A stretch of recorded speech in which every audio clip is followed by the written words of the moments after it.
Kembali dalam dialog NTV Prime, saya masih bersama Mbak Neni Nurhayati, Direktur DIP Indonesia, dan ada Mas Huda, Direktur Selios.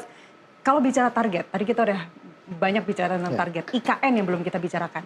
Apa hasil dari informan yang Anda kumpulkan, Mas Huda, terkait IKN? Ya, sebenarnya kita nggak membicarakan terkait IKN secara spesifik gitu kan. Karena kita mengukurnya bukan dari sisi program. Nah, tapi kalau kita lihat sebenarnya... Atau karena IKN ini lebih kepada Jokowi? Ya, kalau bisa memang ini IKN ini kan menjadi salah satu beban ya. Kita tahu bahwa anggaran untuk IKN itu akan ditambah 48 triliun. Ya. Terus kita menanyakan dari mana uangnya dan sebagainya. Itu pasti akan muncul pertanyaan seperti itu terus ketika IKN ini masih dipertahankan. Nah, tapi sebenarnya kemarin itu ada suatu pemberitaan yang positif dari Prabowo gitu kan, bahwa dia akan mengevaluasi segala infrastruktur, proyek infrastruktur, termasuk IKN yang akan dievaluasi dari sisi manfaatnya dan sisi anggaran. Sebenarnya ini sesuatu yang positif sebenarnya. Yeah. Karena kita lihat Prabowo juga pasti akan mementingkan program makan bergizi gratis daripada pembangunan IKN yang itu juga ya bisa dibilang program dari presiden yang lama gitu kan, presiden terdahulunya.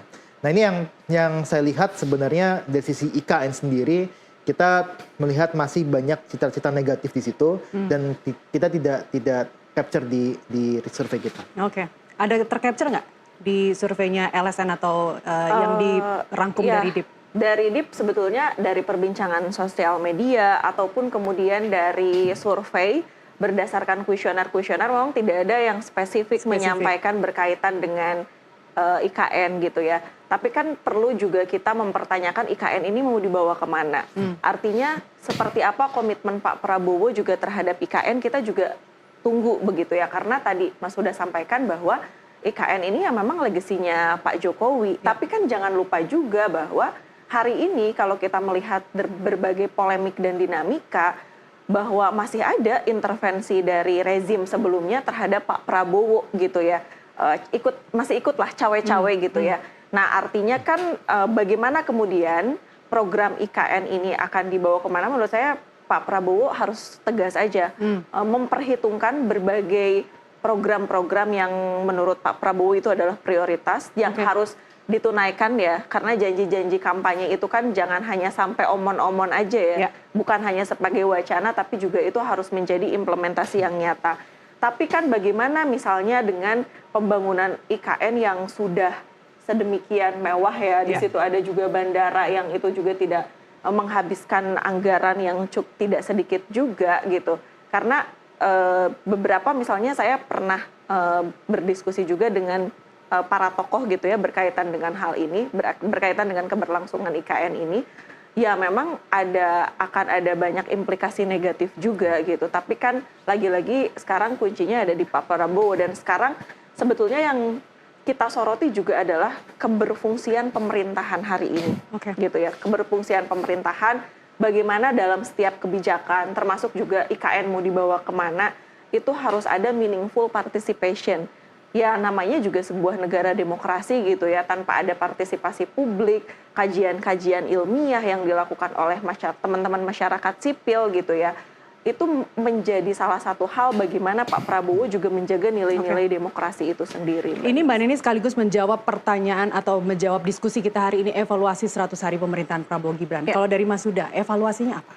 Ya, tadi saya sedikit aja menunjukkan tentang IKN, karena kalau kita lihat sebenarnya pemerintah pun sudah mulai gelisah tentang investor swasta. Karena kemarin itu mereka bilang bahwa investor swasta itu tidak dilanjutkan lagi. Mereka hanya groundbreaking, habis itu ditinggal udah. Hanya menyelamatkan muka Jokowi saat itu aja. Nah, ini jadi perbincangan sebenarnya. PR tuh ya? PR banget gitu kan. Dan memang kalau jokesnya di kita adalah IKN itu kan akan dibangun green city sebagainya. Nah sekarang udah green sebenarnya. Ada ilalang yang tinggi dan sebagainya. Itu yang merupakan konsep green yang secara alami. Nah itu jokesnya. Nah memang kalau kita lihat dari sisi evaluasi, ada beberapa menteri yang kita lihat performanya tidak bagus gitu kan. Yang itu wajib kalau tadi Mbak Neni sampaikan harus dievaluasi. Dan kemudian hanya jangan sampai hanya dari evaluasi saja. Tapi kalau memang evaluasinya buruk, ya langkah yang tegas adalah reshuffle. Oke. Mengganti menteri-menteri itu. Mau nggak mau tuh ya? Iya, karena reshuffle kan bukan sesuatu yang ditakutin harusnya kan. Wakil presidennya nggak bisa tapi. Apa? Wakil presidennya tapi nggak bisa di Oh, itu harus karena praktek nilainya sama 3. presidennya.